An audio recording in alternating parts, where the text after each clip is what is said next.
देखिए स्टांस कैसे बदलता है। राहुल गांधी अब पप्पू नहीं है, वो गुंडा है और लंपट हैं। बीजेपी ने अब ये स्ट्रेटेजी अपनाई है। साथ ही एक सवाल और मेरे मन में है कि अमित शाह के बयान पर जो भीमराव अम्बेडकर पे दिया गया था, क्या कांग्रेस उसका फायदा उठा पाई? ये दो बातें मैं आपसे करूंगा, एनालिसिस करूंगा।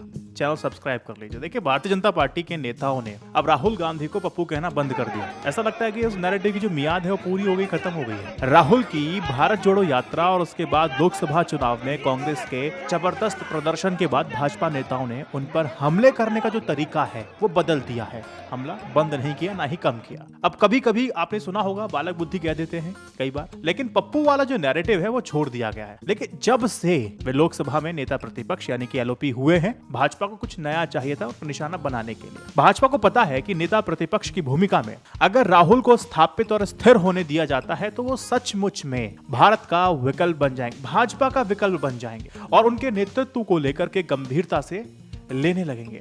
तभी उनको अराजक, गुंडा, लंपट आदि शब्दों को जोड़ा जाता है और एक अभियान बनाया जाता है, शुरू किया जाता है। संसद में उनके बैठने के स्टाइल, बोलने के तरीके, पहनावे और आदि आदि को लेकर गंभीर बताने का प्रयास लगातार चलता रहता है। ये आपने नोटिस किया होगा। कह सकते हैं कि नेता प्रतिपक्ष बनने के बाद राहुल को हैंडल करने का भाजपा का तरीका बदल गया है। अब ये भी एडवर्टाइज किया जा रहा है कि अब प्रियंका गांधी वाड्रा संसद में आ गई हैं, जो राहुल गांधी से बेहतर वक्ता हैं, उन्हें बेहतर नेता बनाने और उनसे अच्छा बताने की जो राजनीति है वो अब शुरू हो गई है। राहुल से अच्छी तो प्रियंका गांधी है। देखिए भाजपा का ना एक इकोसिस्टम प्रियंका गांधी को बड़ा बनाने में लगा हुआ है। इसका भी मकसद राहुल की राजनीति को कमजोर करना। इस बीच संसद के शीतकालीन सत्र में डॉक्टर भीमराव अंबेडकर के मसले पर हुए विवाद ने भाजपा को मौका दे भी दिया। ये संयोग था या प्रयोग था पता नहीं, लेकिन कहा जा सकता है। लेकिन इस घटनाक्रम से राहुल गांधी की छवि बिगाड़ने का मौका भाजपा को फिर दोबारा जरूर मिल गया। देखिए अब भाजपा ने उनको गुंडा, लंपट साबित करना शुरू कर दिया है। सोशल मीडिया पे हैशटैग देखे होंगे, पोस्टर देखे होंगे, प्रवक्ता तो छोड़ते भी नहीं है, वो मौका मिलता है बोल देते हैं। अब कहा जा रहा है कि वे गुंडागर्दी करते हैं, महिलाओं से बदतमीजी करते हैं, महिलाओं के साथ दुर्व्यवहार करते हैं। ये अनायास नहीं है कि नागालैंड से भाजपा की राज्यसभा सांसद राहुल गांधी पर दुर्व्यवहार करने का आरोप लगाया है। संसद के मकर द्वार पर हो रहे प्रदर्शन के दौरान सांसदों का एक दूसरे के नजदीक आना या फिर एक दूसरे से टकराना बहुत सामान्य सी बात होती है। लेकिन कौन नायक ने राहुल गांधी वो कहते हैं कि राहुल गांधी उनके बहुत नजदीक आए थे, जिससे वो असहज महसूस कर रही थी। संसद के इतिहास में ये पहली बार हुआ है कि किसी महिला सांसद ने इस तरह के आरोप लगाए हैं और महिला आयोग ने तत्काल संज्ञान लेकर के स्पीकर और सभापति से कार्रवाई कराने की तक मांग कर दी। हालांकि समाजवादी पार्टी की जो नेता हैं जया बच्चन, उन्होंने कहा देखिए नागालैंड की जो महिला सांसद है नौटंकी कर रही है, नाटक कर रही है। इस तरह जब धक्का मुक्की में उड़ीसा के भाजपा के सांसद प्रताप सारंगी गिर जाते हैं, उनको चोट लग जाती है, तो संसद परिसर में राहुल उनको देखने गए, जहां भाजपा के सांसद निशिकांत दुबे ने सबके सामने राहुल से कहा कि वो गुंडागर्दी कर रहे हैं। इसके बाद राहुल पर भाजपा सांसदों ने कई धाराओं में मुकदमा दर्ज करा दिया। 100 मुकदमे हो गए उन पे। मुकदमे का जो फैसला होने तक राहुल गांधी के हलफनामे में अब इन क्रिमिनल केसेस का जिक्र करना होगा कि भैया ये धाराएं चल रही हैं और राहुल गांधी दागी सांसद माने जाएंगे।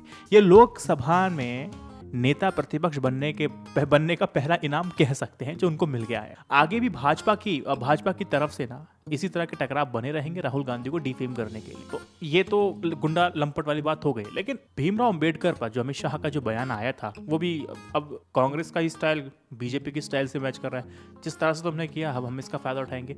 उस बयान से कुछ फायदा हुआ क्योंकि राहुल गांधी का आलू सोना करके बाबू सोना कर दिया था इनका।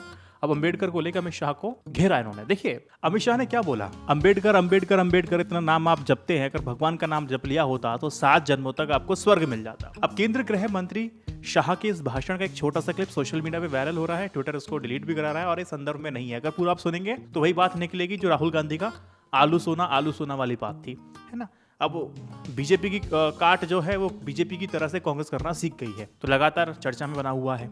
देखिए अमित शाह के भाषण में क्या बीजेपी को कुछ नुकसान हुआ, ये सवाल आपके मन में आया होगा। क्या कांग्रेस फायदा उठा पाई? देखिए एक तारीफ करने वाली बात बीजेपी की ये है, ये पार्टी हमेशा से प्रोएक्टिव रहती है।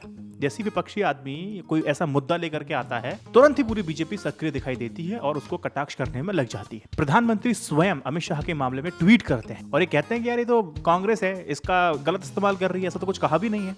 ये हमने कभी नहीं देखा है कि अमित शाह किसी मुद्दे पर सफाई देते हो, लेकिन इस बार उन्होंने जैसे ही कांग्रेस ने अंबेडकर का मुद्दा पकड़ा, शाम को ही प्रेस कॉन्फ्रेंस की और सभी सवालों के जवाब देने शुरू कर दिए। पहली बार था, यानी कि माहौल पूरा कांग्रेस ने बनाना सीख लिया। ये दिखाता है कि पार्टी को, जो पार्टी है उसको स्थिति को संभालना उसको आता है और स्थिति को संभालने के लिए सफाई भी देनी पड़ी। ये आमतौर पर बीजेपी की किसी रणनीति में मेल नहीं खाती है। पॉजिटिव साइन अगर मैं आपको बताऊं तो बीजेपी का बहुत ही जल्द प्रतिक्रिया देना उनकी ताकत है। लेकिन अगर यही स्थिति कांग्रेस के साथ होती ना दोस्तों, हो क्या होता ना, इसको 2-4 दिन तो लगाते सामान्य बनाने में, तब तक खेल हो चुका होता, बात पहुंचती ही नहीं, पहुंचती देर तक पहुंचती, फिर दूसरा कोई नया मुद्दा आ जाता। ये प्रोएक्टिव होते हैं बीजेपी वाले। एक बात ध्यान देने योग्य ये है कि देखो, शीतकालीन सत्र के पहले दिन अदानी का मुद्दा उठाया गया, गर्म था। विपक्ष ने इसको लेके पहले 3 दिन तक बहस की। इसके बाद सरकार और विपक्ष ने संविधान अपनाने की 75वीं वर्षगांठ पर विशेष चर्चा के लिए एक डिबेट की मांग की, जिसको मंजूरी भी मिल जाती है। फिर अडानी के मुद्दे से बात संविधान तक पहुंच जाती है। लेकिन जब डिबेट शुरू हुई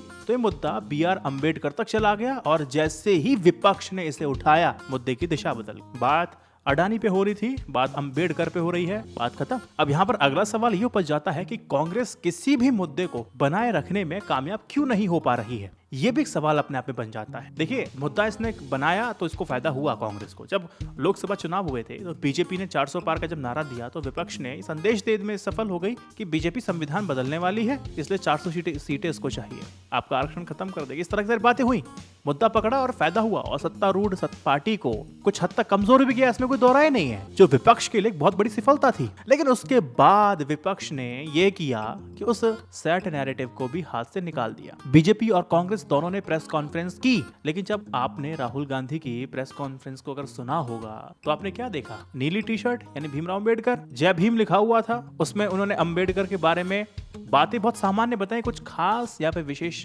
नहीं थी दोस्त। राहुल गांधी फिर से अडानी के मुद्दे पर आ गए, वही बात करने लगे। इससे अंबेडकर के समर्थकों को ये संदेश बिल्कुल समझ में नहीं आया। अंबेडकर से सीधा अडानी पर, प्रेस कॉन्फ्रेंस अंबेडकर पर, अडानी पर कैसे? तो ये थोड़ी क्लैरिटी पब्लिक के अंदर नहीं आई। ये पॉलिटिकल एक्सपर्ट है, ये समझा भी रहे हैं इस बात को। मुद्दा भटक जाती है कांग्रेस। सवाल आपसे मैं करता हूँ कि कांग्रेस का अडानी मुद्दा बार बार उठाने के बावजूद मुद्दा सभी लोगों के लिए प्रासंगिक क्यों नहीं बन पा रहा? क्या इसीलिए पब्लिक बस सुन तो लेती है लेकिन कुछ करती नहीं? वजह क्योंकि ये मुद्दा बड़ी आबादी के लिए प्रासंगिक नहीं है अडानी वाला।